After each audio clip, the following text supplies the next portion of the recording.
মুখ্যমন্ত্রী অধ্যাপক ডক্টর মানিক সাহার তৎপরতায় রাজ্যের মানুষ জ্বালানি তেল সংকট থেকে দ্রুত মুক্তি পাচ্ছেন।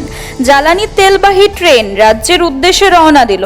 গত ২৬ এপ্রিল আসামের জাতিঙ্গা হারাঙ্গা রেল লাইনে ভূমিধস হওয়ার পর রেল যোগাযোগ বিচ্ছিন্ন হয়ে পড়ে। ফলে ত্রিপুরা রাজ্য সহ মিজোরাম, আসামের দক্ষিণাঞ্চল এবং মণিপুরের বড় অংশে জ্বালানি তেলের তীব্র সংকট দেখা দেয়।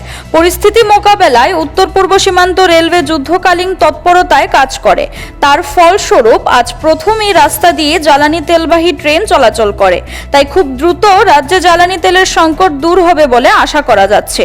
জ্বালানি তেল নিয়ে সাধারণ মানুষের অসুবিধার বিষয়টি লক্ষ্য করে রাজ্যের মুখ্যমন্ত্রী অধ্যাপক ডক্টর মানিক সাহা আধিকারিকদের নির্দেশ দিয়েছিলেন কেন্দ্রীয় সরকারকে এ বিষয়ে চিঠি লেখার জন্য।